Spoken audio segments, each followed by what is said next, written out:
This podcast is intended for adults only.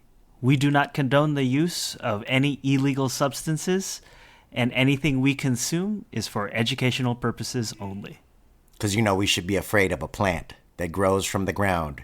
And, endocannabinoid system is, it's in your body and it produces cannabinoids. I mean, you know what? I'm gonna stop because I'm gonna rant. Just play the music, Mitch. Let's go, gang. Highest in the room, yo, we get fucked up. Hey, you can count on Trey Cap, bring the loud pack. Hey, get us in the stew and that's game over. Western Metal Building, that's a home run.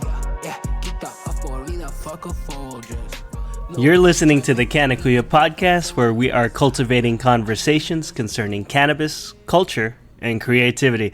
I'm one of your hosts. I'm Mitch Narito. And I am Eric Esteban, the lazy guy who didn't upload an episode last week. I'm really sorry, guys, because Mitch was sick. I was sick. Mitch was sick as a dog, so he wasn't going to be on the episode. But I was more than able to record an episode and do a grow update for you guys. But I was in the grow. I was stuck in the but for real, I was stuck in the grow because it was fun to be just not have to worry about doing an episode and just be in the grow for a minute. Sometimes you need that. Sometimes you need to take a break. Well, and like Simone Biles. She took a break, and look at her now, doing all these triple, quadruple flips, jumping up 12 feet in the air and all that stuff. Most celebrated gymnast. But she needed a break. So we took a break last week, but this week we're back full force. Mm-hmm. Yes, we are. And I gave you a little tour of the Buddha Lounge, and what did you think? So I got to see my Jack Herrera, and that thing is crazy looking. Like, it's so big. It's really big. Well, I'll put photos up. But yeah, like there was a clone in there, and I was like, oh, this is stronger than what the clone looked like when we got the clone at first. Yeah.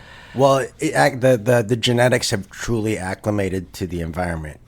And now they're flourishing in the environment because, like, as long as you keep the soil a little moist, so the environment's humid in there, not too moist. I'm kind of really learning the watering techniques of each of the sizes of pot that I have as far as the soil, and also watering in the heat is another thing, because you don't want the soil to dry up in the heat, because then you'll have a chance for it to really, because it dries super fast in this California heat, so it's different.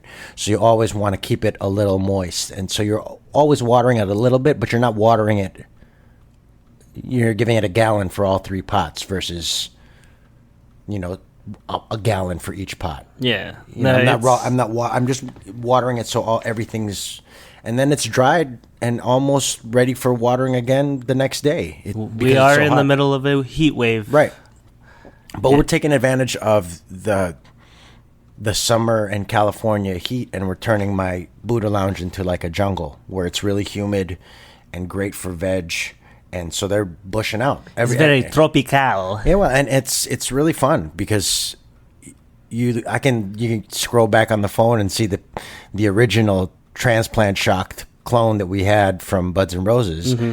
And now look at what it is, and how I'm kind of having to pull back branches and make sure that it's all level. And I mean, you see how I'm like building that canopy so that those two clones will grow up, and then it'll be like a full canopy of Jack Herrera on that by the end of the month. And then your clones or your seedlings. The seedlings are not seedlings anymore. Now they are plants. Yes. Yes. The Jedi cookies and the strawberry cough, both from Homegrown Seed Co., are growing very well, and they're growing out really. I like that. The first Jedi, I mean, that seed popped from the soil like almost in one day. It was the strongest seedling I've ever seen, and it's grown so fast. Like, I'm gonna clone the hell out of that. It's looking healthy. It's looking real healthy. And I even broke the top off, not wanting to top it. I was trying to train it, and it cracked, and then I taped it up, and it healed right back in 2 days, and it was such a strong plant. So I'm definitely going to clone that Jedi cookies. And the strawberry cough looks really nice too. Yes, it does. Yeah, I'm really excited about both of those. And what's the trip for me is, still, I would say maybe intermediate grower, right? It's still cool to watch the different plant structure. Like, you see how the strawberry cough, the leaves are a little bit smaller, and it's small, really like a small little bush now that it is trained. Whereas the Jedi cookies still has those longer, it reaches out. Yeah, it's It reaches out. stretchier. Yeah, it's a very interesting. And then of course the survivor of the bunch. We thought that the DJ Short blueberry clone was dead. We left it for dead. We even got a replacement from Buds and Roses. Thank you for the replacement. That actually didn't survive. The Blue Steel did not survive at all. No, it's looking real strong. That blueberry clone now is it's growing out. It's in the same tent as the strawberry cough and the Jedi cookies, and it's growing out really nicely. And I can't wait to clone it because it is growing and flourishing, and the leaves look really healthy. And I'm excited about that. I'm excited we were able to take that last bit of living tissue from the old clone and able to bring it back and now we're gonna have a nice little plant from it and see what happens. With all the success in the Buddha Lounge, there are some failures. Oh God, the Lion's Claw autoflower regular seeds. Like, we can break it down. I planted 17 because they gave me a bunch of seeds in that little canister, so I had 17 seeds. I planted all of them. Okay. Only 12 sprouted, so 5 didn't even sprout, which is fine. Mm-hmm. Okay. Of the 12 seedlings, only 9 survived to grow to veg. Okay. And of the 9, only 1 has survived. Oh my God! So till you're today. What percentage is that? That's not a good percentage. That only 1 out of 17 is still living, and now it's like not even growing. It's like in a stagnant state where it's just kind of not in flower and not fully vegging out big. So it's weird. It's in a weird, funky state. That's like 6%. Yeah. It's 0.05. Yeah, let's just say I'm glad I'm rid of the seeds. That's why I planted all of them.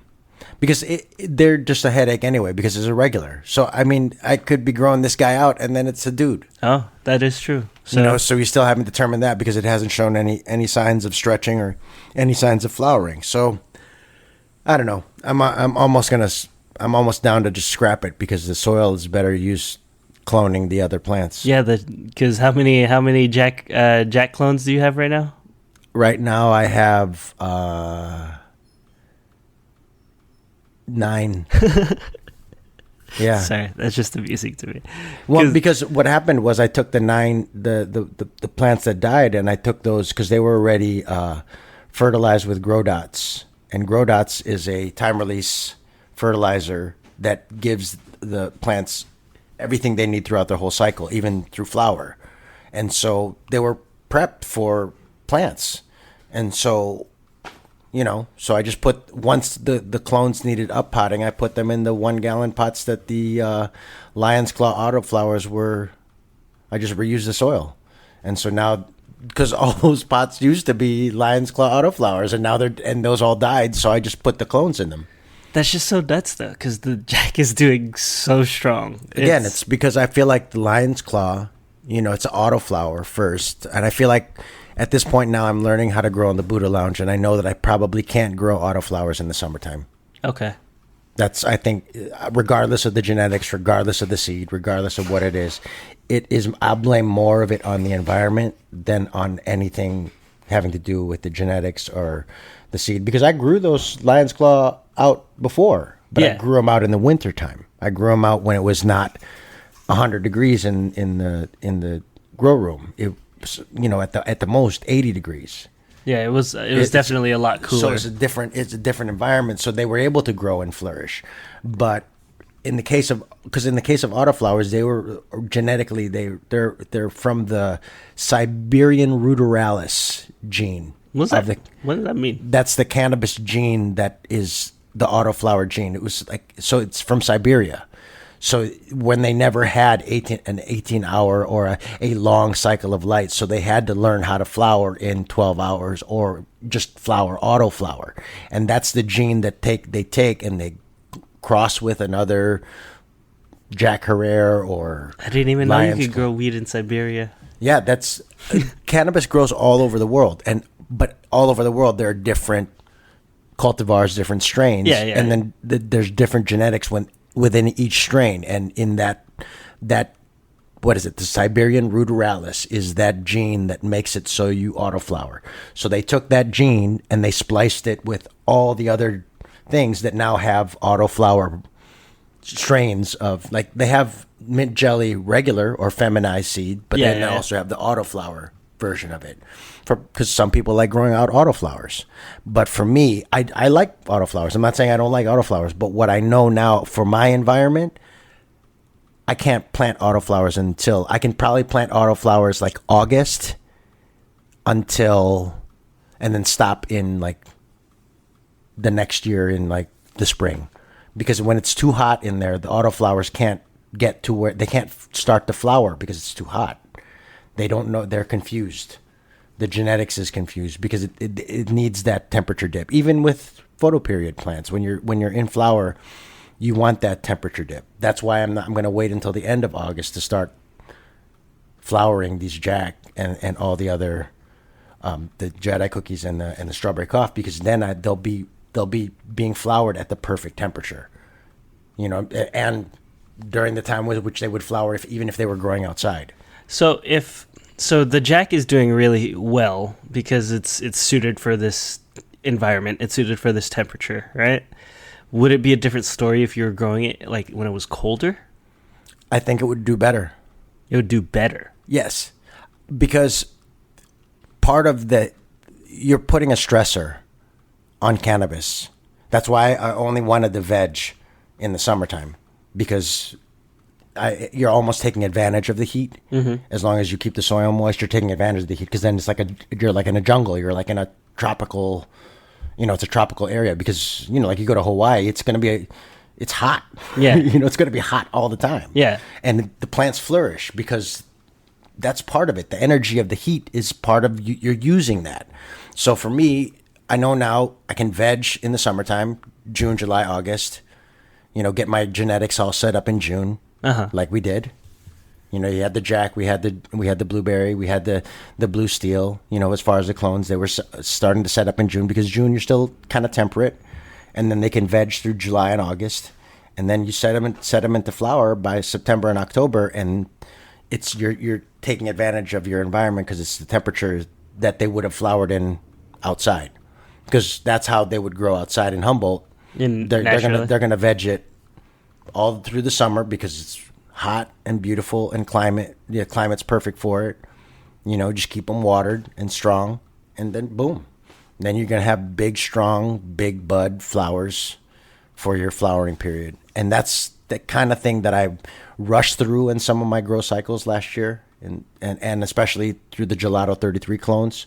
I vegged those way too early. None of those Gelato 33 clones that I grew look like that jack. Yeah. During veg. None of them, not one. All right. So it's just learning. You're going to learn every day as you grow. And that's part of, this podcast, man. Like, it's my main goal is to get people growing, because, I can't even tell you how many different benefits I get from it in my life. Would you say in terms of what you're growing, like your general knowledge is good, and you're just learning like the specificities now, or is it like, is the specificity, are you just barely like dipping your toe in? You're still learning a lot about like specific genetics. Oh, I'm always going to be learning there's each one, like, how we were talking about the difference between the strawberry cough and the Jedi cookies. Mm-hmm. There's a difference in each of the genetics. Like the blueberry looks different than those other two, and then the jack looks totally different from that. So each genetic is going to be different, and each genetic is different. Like you get, like I'm going to worry. Sometimes you get to look at the leaves to see how they're doing, because some might need more food, some might need less food.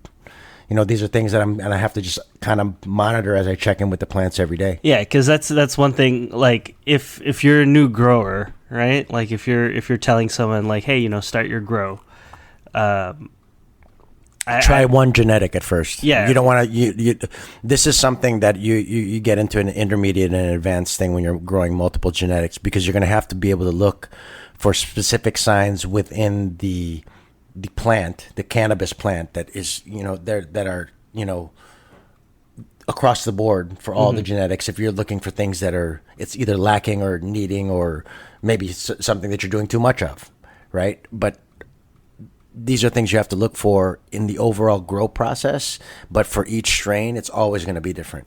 Yeah, no, because I don't think we ever specified, like, if you're gonna start your own grow. Like, we've talked about, setting it up, setting up like your soil and your lights and whatnot. We did talk a little bit about picking your seeds, but for me, now that I'm looking at everything and seeing how easy cloning setup is and setting up your perpetual grow while cloning, you could start from a clone and just get, if you have access to clones, like if you're living here in California, I know a lot of our listeners are here in California, so you have access to just go to a clone shop and pick up a clone and just put it in a little 2x2 and see how it goes.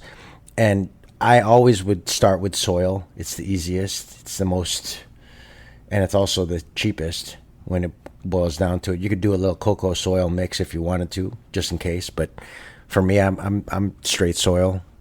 Okay. No, but I just find that there are varying degrees of growing and how to grow, and like you can come in. It's like, okay, I want to start from a seed, or I want to start from a clone, or it's just I'm still trying to even though we've been doing this podcast for.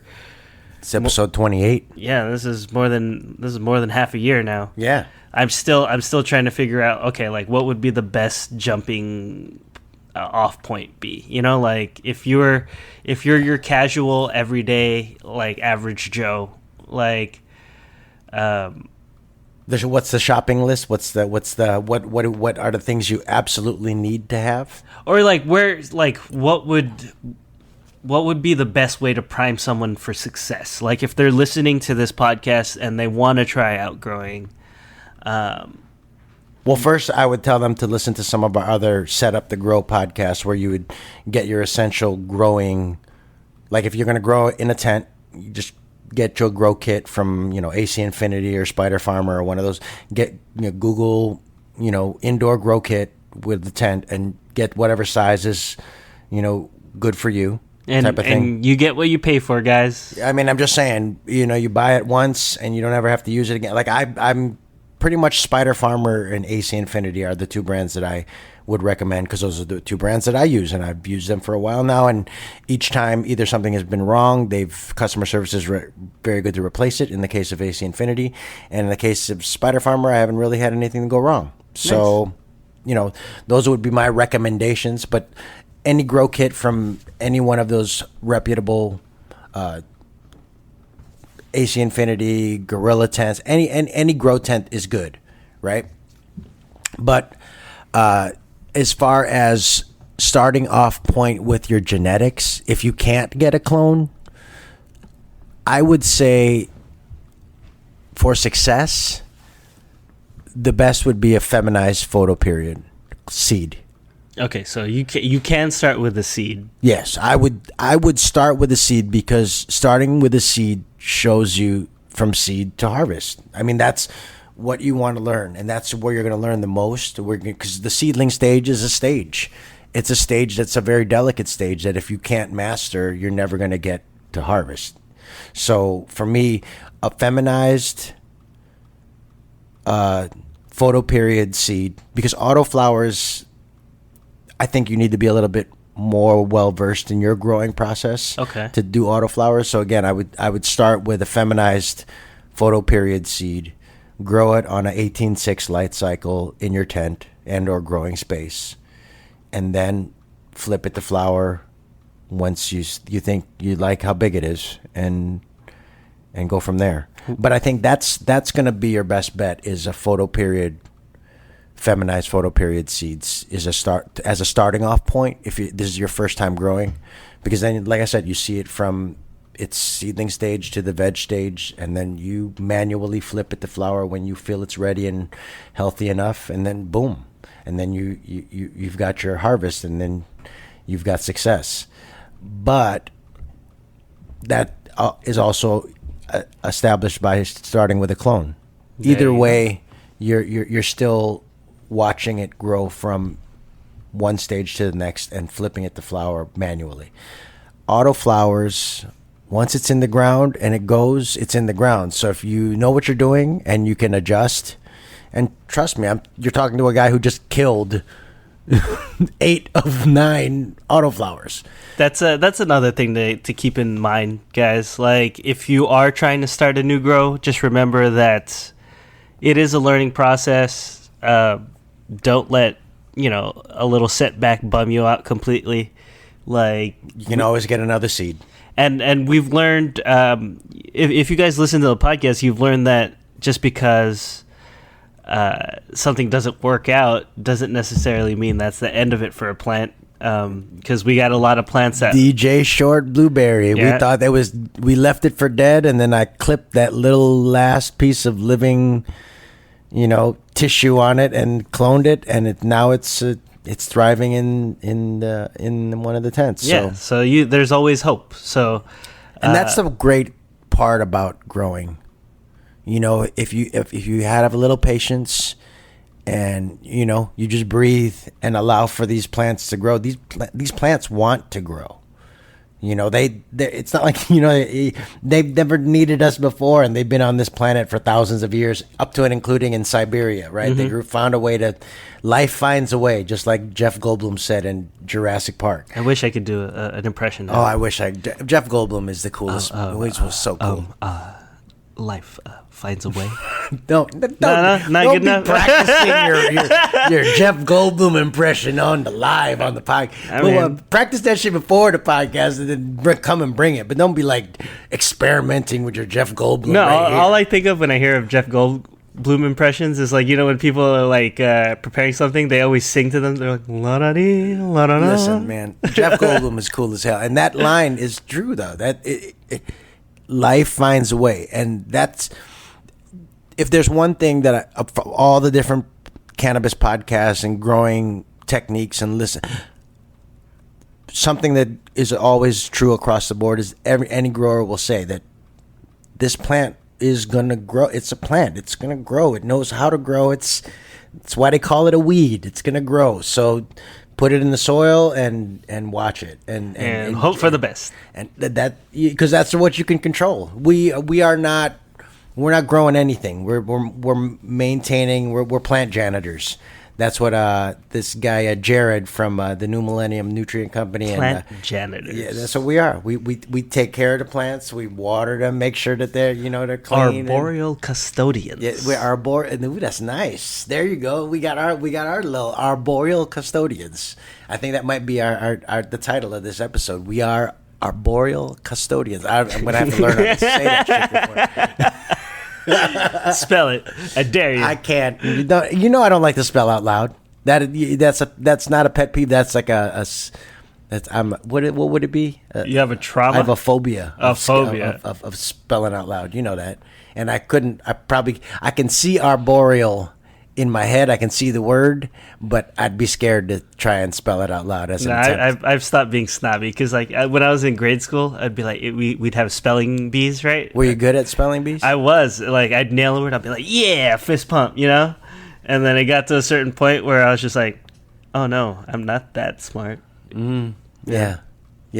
Well, I never got to that fist pump stage in the spelling bee. I was always scared that's weird that I'm a stand-up comedian now, but I was scared and nervous to spell. Well, I feel that's a different skill. Yeah, definitely a different skill, but it's still talking in front of people. But that's like the only thing that makes me nervous, I think, is if I would have to spell. So I guess I'm never going to spell my jokes.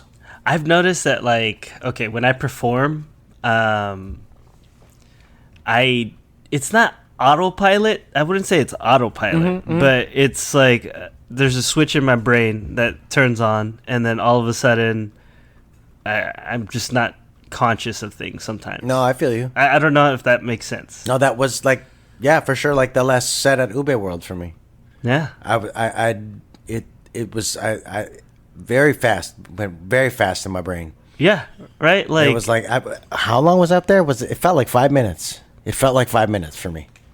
And I was like, oh, okay, there's a light. I better wrap this up. But yeah, sometimes it's like that. And I love it when it's like that because it's like a zone almost. Like you're like in that zone.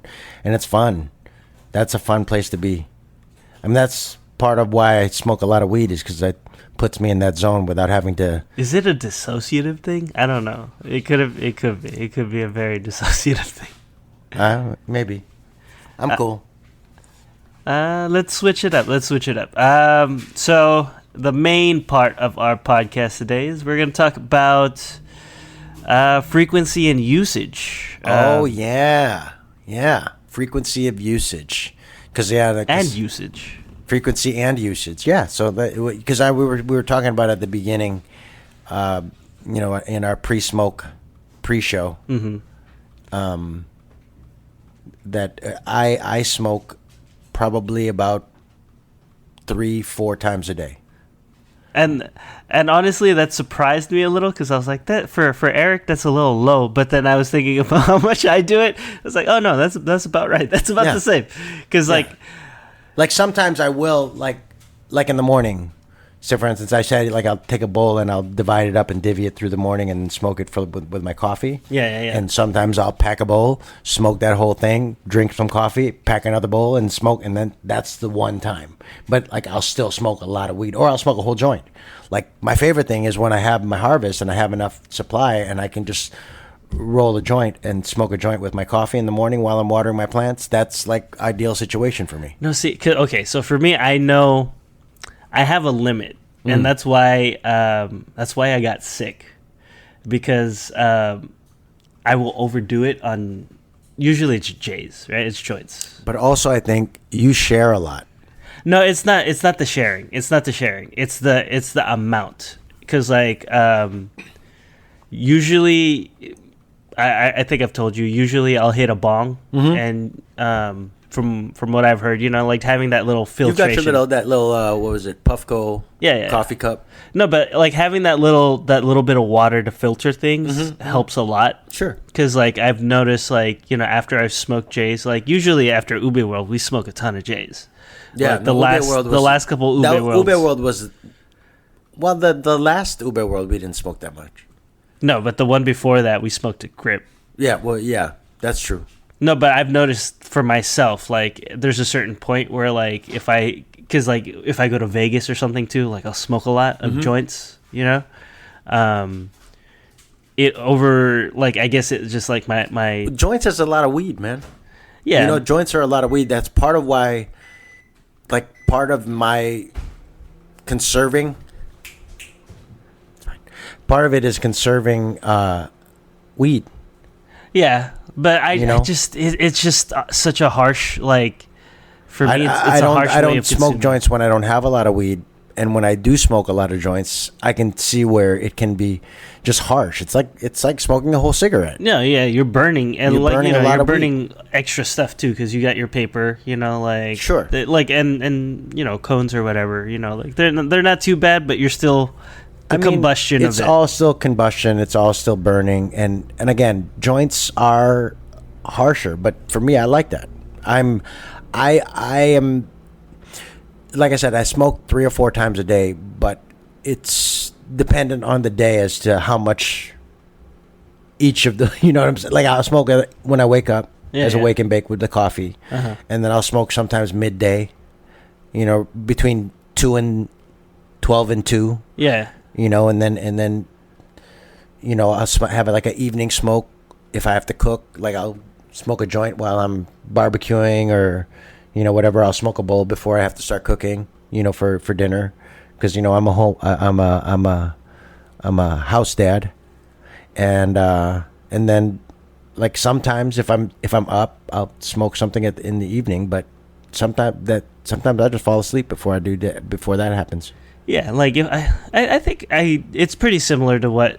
Is that you're similar to your schedule? Yeah, because if I'm on my regular schedule where I'm working, so I'll wake and bake. Yeah. And I've heard I don't know, people are like, oh, you gotta do it to get your day started. I'm like, no, I just. You know what? Stop with the judging. And that for anybody who says that shit to you, I don't give a fuck what they have to say about the rest of their life. No, that's true. No, but for real, what do you have to do to get started in your day? Oh, you just get up and you're bright-eyed and bushy-tailed. Good for you. I don't do coffee. Like, that's the thing. Like, I was surprised when you told me you didn't drink coffee, because coffee has been a part of my life since the 90s. You know, I've been a barista, and I'm gonna be a barista again, I think. But you know, I enjoy coffee. I love coffee. I drink it black. I love coffee. Yeah. See, like, if I were to drink coffee, I'd probably drink because, like, I remember when I did, like, I'd have coffee when I was little, I guess. Like, you know, like my mom or dad would be in the office, and then there'd be like donuts and coffee there. And sure. then I'd be like, okay, let me try this. And I didn't know you're supposed to put sugar in it, so I'd have it black. So, yeah. And then, like, as a little kid, I'd get wired, you know, like. Listen, I will always remember the first time I ever drank coffee and tasted coffee. I didn't know I knew it was coffee, and I was like, I wanted to be like a grown up and taste it. And I sipped it. And then I ran to the bathroom and rinsed my mouth. And like, I remember specifically like putting water on my tongue because it tasted so bad and bitter to me. I hated it, and I didn't like it until I was older. And then and part of it was more out of necessity for the caffeine than it was for the taste of the coffee. But then I grew to love it because I worked in the industry. So I love coffee. But anything that you need to start your day, I don't know that it's like, you know, just to liken it to current events, it's like telling somebody when they turn black. I guess so. You know what I mean? Like, don't tell people how to live their life. You know, whatever it is. And if you want to judge folks on that shit, then that's fine. But for me, if somebody were to tell me, oh, you need it to start your day, I'm like, yes. Yes, I do, because it's my medicine. Would you tell a diabetic that they don't need their medicine? You know, they don't have to take their insulin in the morning? Yeah. No. So then why are you judging me because I need to take my medicine in the morning when I wake up so that my brain moves right all throughout the day? What's wrong with you?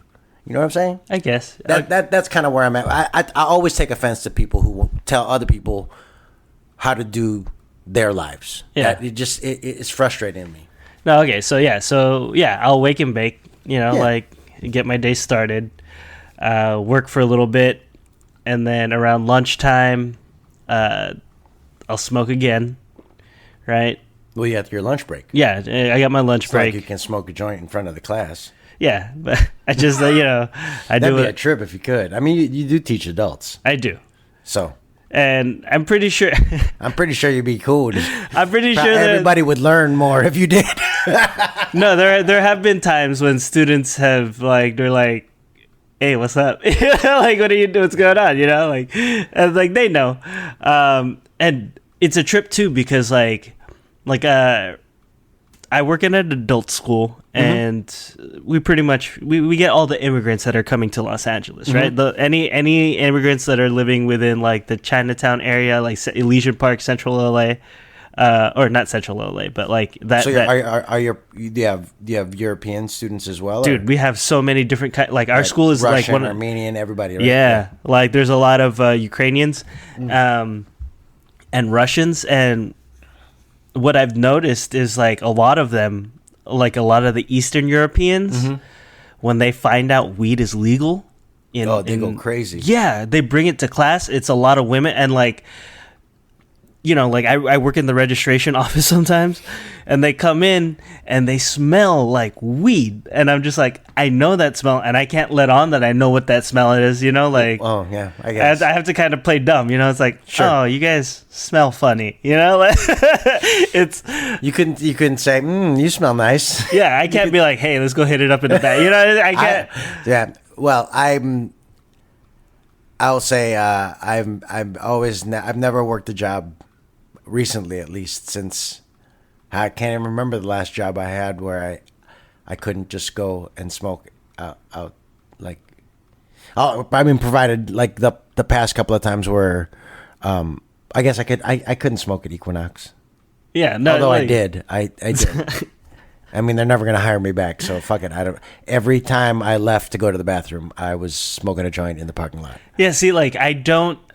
Or else I would have choked somebody. Because, you know, there's a lot of demanding, high maintenance people in that clientele of Equinox. I'll just say it like that. Okay, so let me put it this way. Like, so like I'll smoke on my lunch break, right?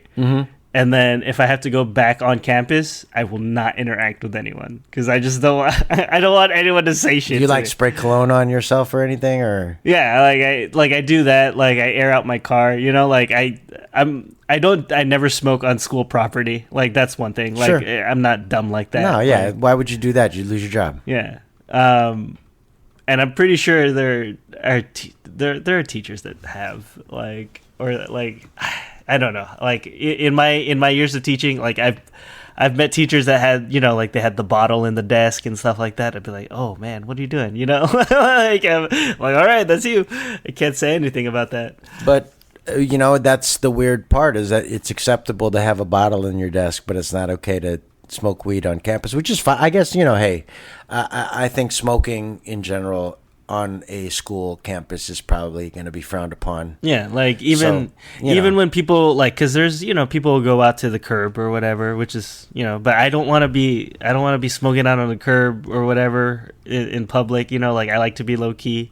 I mean, that's part of why I love the Buddha Lounge and hanging out at the house. You know what I mean? It's great to watch the plants grow and just smoke a joint. That's. I mean, I'm going to be starting a new part-time gig to make the ends meet, and you know, I'm not looking forward to not being in the garden all day. Nah, well, it'll be good. It's fine. Good. I'll get out of the house for a little bit, and I'll be able to write jokes about the people that I meet. Yeah, at this you're living life. But yeah, okay. So in the morning, lunch break, right? Yeah. And then I won't do anything until I get off of work at night.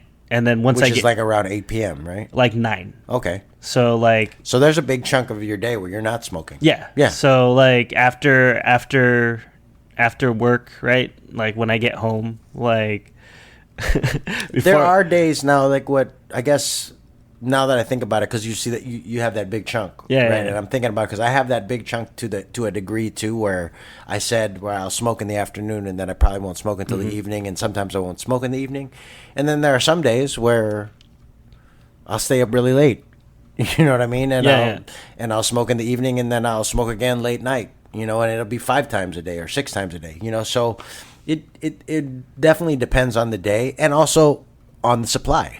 Yeah. If it's flush harvest, I'm probably smoking 6 or 7 times a day. Ooh. Okay, so like let's break it down. You could break it down however you want, but I'll break it down this way for myself. So a half ounce for me can last me a good long while. Like it could last me, like if it's only me smoking it, right? And I'm not like rolling joints or like sharing with people. A half ounce for me can last me at least a month. See, and it would be double for me. Okay, so you go through about a pound a month. Or sorry, not a pound, an ounce a month. Sorry. I was like, wow, I would love to be able to smoke a pound a month. No, but yeah, no, probably about an ounce a month. Okay. Because I'm thinking about because when you have all of it and you have it in a jar and you grew it yourself, you don't measure almost. You know, so my difference in consumption when I'm flush with harvest because I grew my own versus how much I smoke when I'm budgeting to buy and get through the month with whatever supply I have. Yeah, it's about. It'll make you ration. Yeah, it makes you ration for sure, and so I'm in ration mode right now because I'm not gonna be harvesting until October. So, you know, no, because for me, like. I was glad that I could revert back to ration mode because if I smoke as much as I smoke when I'm flush with harvest, that would be probably 2 or 3 ounces a month. Because I mean, shit, it was about 2 or 3 ounces a month because a jar is about 2 ounces in relation to measuring. You know, just average. The jar that I have is about 2 ounces of weed. Okay, and so 2 ounces of weed would last me about a month. I'd smoke about a jar a month when I had a jar. No, because like you've heard stories like you know, like Snoop or whoever, they'd be like, oh yeah, I smoke 10 blunts a day, right? Yeah. Like, and I'm just like, how much weed is that? And like That's probably an ounce a day. A day? Yeah. Because you think about a joint, your average joint, if it's a big joint, that's close to an eighth in one of those really long, big cones. Mm-hmm. That's almost an eighth. There's like 2.2 grams in there sometimes. Sometimes if you pack it all the way to the tip, you can get like 2.5, sometimes almost 3 grams in there. Mm. So you're talking about almost an eighth just in that long, big-ass joint. So if you're talking about big-ass blunts, mm-hmm. you're smoking 10 of them a day, yeah, you're smoking close to an ounce a day. Which is about what they say. Even in wraps, it's about an ounce a day. Which would be lovely. How many ounces in a pound? 16 ounces? 12. I thought it was 32. Hey Siri. Hey Siri. How many ounces in a pound? 1 pound is 16 ounces. See, Mitch was right. And I doubled that shit. So 16 ounces in a pound. Okay. So yeah. So dude. So like, if you're like that, you're going through like 2 pounds a month. I don't know. That's a lot of weed for me. That's because for me, I have like this internal thing where, like I'm the type, if I have it, I'll smoke it. Right. Like, sure. But at a certain point, it's like, is it really getting me that high? Like, am you're high enough? Yeah, like. Well, yeah, that thing when I'm rationing, especially when I'm rationing, I don't necessarily have the same feeling when I flush with harvest, which is part of the reason why I love having my own when I have my homegrown. Mm-hmm. But I'm high enough when I'm rationing, so I'll smoke like a little corner of the bowl, mm-hmm. and I'm good, right? But if I have enough I'm not worried about my supplier, I'm not rationing, that I'm going to try and figure out if I can get higher. You know what I'm saying? See, I always plateau. Like I know that, like, I haven't gotten like blitzed or like bombed out of my mind since like I first started smoking, mm-hmm. that when my tolerance was like when I had those virgin lungs, mm-hmm. Because I remember when I was in college, when I would get high, there would be moments where like I would just be like, oh, I don't know where I am, Yeah, I don't know that I've had those feelings in a long. Yeah, see, like I think my tolerance and do you I don't take know if breaks? that's necessarily tolerance. What were you going to say? I'm sorry. Do you take No. breaks? Have you ever taken a break? I haven't taken a break in a minute. The only time I would ever have taken a break recently is just because I couldn't afford to buy it. But that hasn't been a problem because I've been growing it for whatever, year and a half, right? 2 years. You've never done like a reset, or a detox for a little bit, because I do that every so often. Like I'll take like a couple weeks off just to. No desire to. Not even a little bit. You don't think it would like reset your tolerance? No, and I trust. I would like to, but I also like my brain to move right. Okay, fair enough. So, I think we talked about this once on the, and we're gonna kind of wrap it up with this. But we talked about this on one of the podcasts before, where we talked about when you get stressed out, when you don't have it, because it really is, you're almost addicted, reliant, whatever, however you want to say it. I don't care, but the way my brain moves when I'm stoned is why I smoke every day, and why I smoke in the morning, and why I smoke throughout the day, to make sure that my brain keeps moving this way rather than the way it moves when I'm not stoned. Because when it's not stoned, I'm very stressed because things are moving a lot faster in my brain than normal. Because it's ADHD, okay. And you've been there sometimes when I'm not stoned, and how the ADHD almost takes over, and I can't really even process shit. Yeah. And that's kind of, I don't like being in that space, because I don't like that like I've gotten to a point where if my brain is moving too fast, it stresses me out, and I don't like to be stressed. So I don't want to ever feel that. You just have anymore. racing thoughts. Yeah, my thought. I can't even grasp the thoughts at this point without slowing it down a little bit. See, I think one thing that I've noticed through the years of smoking is like I will take those breaks. Like I'll give myself like like a week or 2, 3, like whatever. Usually they say it takes about 3 weeks for your brain to like Adjust. not adjust, but you know how like your dopamine receptors get like flushed out, or like they have to, like, so it takes about like 3 weeks for them to like kind of clean themselves out, right? And I've noticed that like I think my permatolerance is still really high. For like, sure. After after I have that detox or whatever you want to call it, right? And Now, then how long is a detox period for you? like they say it takes a little longer if you're like an everyday smoker, but usually like if you like No, detox, for you. Like how long do you usually, if you take a break, how long is it usually? like 2-3 weeks. Okay. Like I just like like a month maybe. Like I just won't smoke. Be like, I'm cool for now. I haven't done that ever. Yeah, I haven't taken a break in a little bit, but That's like a Super Jaime. Remember that documentary? yeah. Super Jaime, where he took 30 days where he didn't smoke, and then he smoked every day for 30 days just to see what it and does. what the difference was. And I remember, if I'm not mistaken, in that his lung capacity increased. Yeah, lung capacity increases, cognitive function. I like it. Like, not saying that you lose cognitive function. Like, for a lot of people, you'll get there. You know, it just takes a little. Sure. I feel like, I think part of it is, again, and this is me. I'm everyday smoker, all the time smoker, and that's how I get by. But if you, as the way that you smoke and the way that you consume, you need to take a break and chill out for a minute just to kind of reset yourself. That's not me. I'm not criticizing you at all for what you do your thing. That's how you do you. And I'm never going to, like I said at the beginning of this podcast, I don't like to criticize folks for how they do their thing.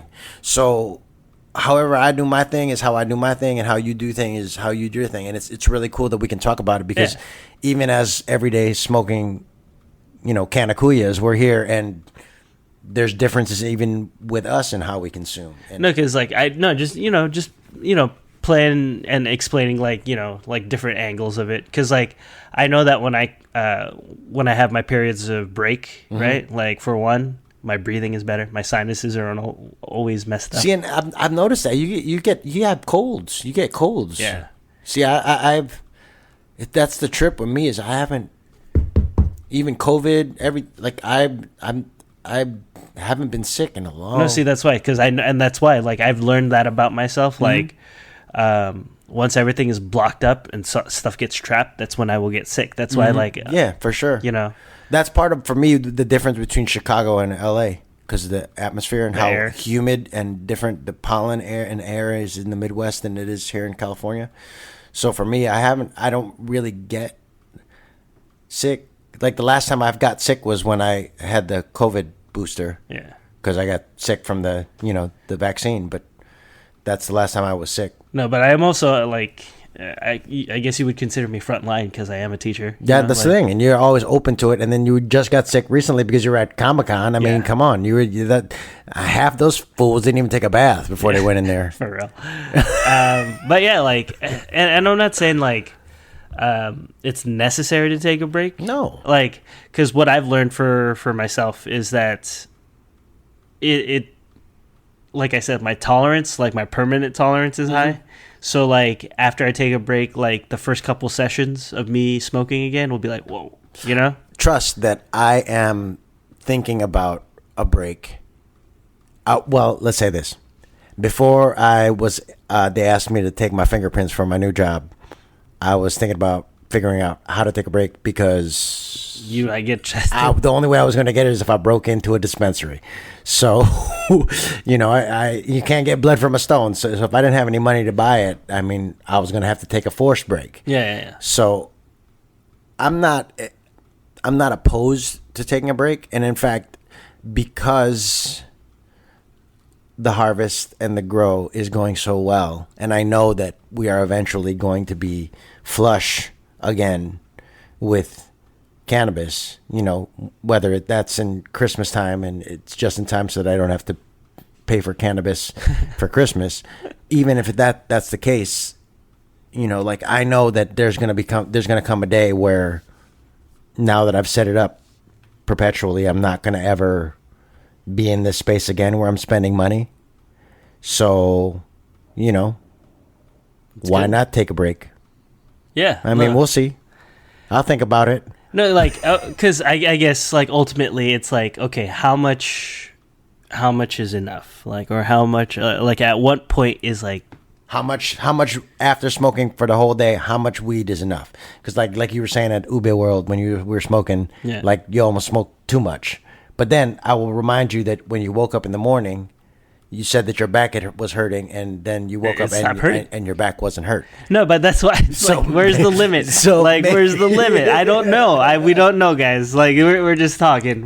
For sure. And for me, I don't know that there is a limit, but that's why I think it's good that we have a different consumption. Ideas on consumption, because there are some people who listen to this and they're gonna agree with you, and they take a break every so often, and there's some people who are going to be with me and be like, homie, I grow my own too, and I'm flush with weed all the time, so I smoke all the time, and like, that's how it goes. I just think it's I don't know if it's a way of how we process it or how we like see the world or whatever, because like I've met a lot of people who be like, like, you want to smoke, they'll smoke with me, and then like they'll take a couple hits and like, I'm good. Like, oh yeah, and that's fine. That's totally okay. And then there are people be like, no, I can't smoke in public. It'll make me paranoid. It's like, sure, yeah. Or like, I don't know. Like, does being an everyday smoker give you like more of an advantage? I guess I don't know. I don't know if it's necessarily an advantage, because there, you go to parties like I've gone to like sports bars that aren't really that, you drink a beer rather than go smoke a joint, right? Yeah. But I myself would rather save a little bit of money and smoke a joint rather than drink a beer. But in those cases, I'll go outside or I'll, whatever, and smoke my joint and then come back in and do it. But those are, I'm not trying to be in those spaces very often anymore. Yeah, I guess. I just I don't like, I'm gonna be. It's just a weird football thing season is happening. You're gonna be in a sports bar. I'm gonna be watching the Bears game. So it's not like I'm not gonna be in those spaces. But at the same time, I'm probably just gonna go outside and smoke a joint and probably have one beer versus drinking beers all throughout the game. Yeah. That's just kind of where I'm at now with it. I don't know. And then for me too, it's weird. It's weird smoking, because in California, I'm more aware, just to be honest, like as far as breaks, I'm more aware of my breaks when I don't drink, and I'm more aware of not drinking than not smoking. That makes sense. Because I know where alcohol takes me and what alcohol does to me, and I want to limit the drawbacks and the. Yeah, I'm way more wary of alcohol. Yeah, I'm way more wary of it. For sure. Doesn't mean I won't drink, but we know. We'll drink. Yeah. Like I'm a lot more cautious of like, I'll think twice. Like I'll think twice. But now that we're talking about drinking, we should wrap it up. We should. So again, we had the grow update. Everything's flourishing. Everything's growing, and I might even, for our California listeners, to be honest, if you want to come pick it up, or we can meet at a fair area. And I'm about to give away one of these Jack Herreras, my guy. That's for you. real. Like, we'll see what happens. Make it happen. I might grow them all the way out and flower them in those 1 gallons, or maybe an up bottom to a 3 gallon, and then grow them all the way out. I'm going to at least give you one of them big ass plants whenever it's done and flowered, and you can just hang it. We'll see what the wife says. Right.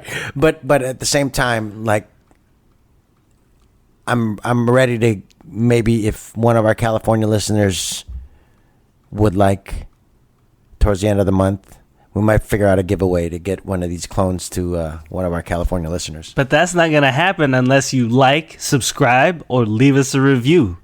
So, guys... or follow us on Instagram at... Canna Kuyas. There you go. So, follow us on Instagram. follow the 1-2 Productions on YouTube. Subscribe to the 1-2 Productions on YouTube, or go to our website 12productions.com, and you can get all the Canna Kuya gear. You can listen to all the episodes, all the past episodes of the Canna Kuyas. You can do all the stuff. And just for clarification, 1-2, it's 1 and then TOO. 1-2, because we are all one. 1-2 TOO Productions. Because people are gonna be putting in 1-2. And be Well, like, however they're gonna do it, you're gonna figure it out. It's not hard. We'll figure it out. Well, everybody, to all the Canna Kuyas and marijuana artists that are listening, you've been listening to the Canna Kuya podcast, where we are cultivating conversations concerning cannabis, culture, and creativity. And today, consumption. And consumption. Yeah, that's good. It was a good talk today, Yes. Mitch. I appreciated it. But I'm probably still not going to take a break. Fair enough. I'm going to stay elevated and stay lifted every day. I'm one of your hosts. I'm Mitch Narito. And I'm Eric Esteban. Peace, y'all. Take it easy, everybody. Yeah, I got my hoodie on, now peep the chest as human catalyst. Downtown Chula Vista, on 3rd Ave where I go cop some shit. Fuck a thief, so fuck zoomies, yeah, they whack ass jacking shit. Yeah, I move too swift, so I'm striking silence. Fuck the violence, man, check my mileage, cause I got driving. First tour, I drove 6 states, never thought I'd be there right by my side, man. What a time it is to be alive. See, I'm charged up, feeling energized, build an enterprise, move supersize. Y'all let shit like a side of fries. Whoa, false guys who you idolize, yeah, go against us, I would not advise. We the highest in the room, just look up once and you can find us. Our song should have more plays, but we too though, they rewind us. All my talk is lined up, every day my girl get fined up. All my clothes is local, bitch, I really rock designer. Gang, highest in the room, yo, we get fucked up. Ay, you can count on Trey Cap, bring the loud pack. Ay, get us in the stew and that's game over. Western Metal Building, that's a home run. Yeah, keep the up or leave the fuck a Folgers. Little bitch, I made the beat and dropped the full verse. I just hit a steelo, I got dripped up. Package born and raised, bitch, I got dripped up. Y no se compara. Yo estoy con mi pana, se llama Trigger, fumando ganja. Estamos con Cali, fumando en Cali, yo sé que traen ganas. Ella me dice, papi, que terminamos la cama. Highest in the room, yeah, we get fucked up. Ay, you can count on Trey Cap, bring the loud pack. Ay, get us in the stew and that's game over. Western Metal Building, that's a home run. Yeah, we got hits like Dati and Machado, man, we know you're not a leader. Cause all our moves you just follow, packing big bowls. You know we just scooped up that gelato, cause I smoke killer. My shirt iller, yo, ask our dealer, we the highest in the room, just look up once and you can find us. Our song should have more plays, but we too though, they rewind us. All my talk is lined up, every day my girl get fined up. All my clothes is local, bitch, I rarely rock designer,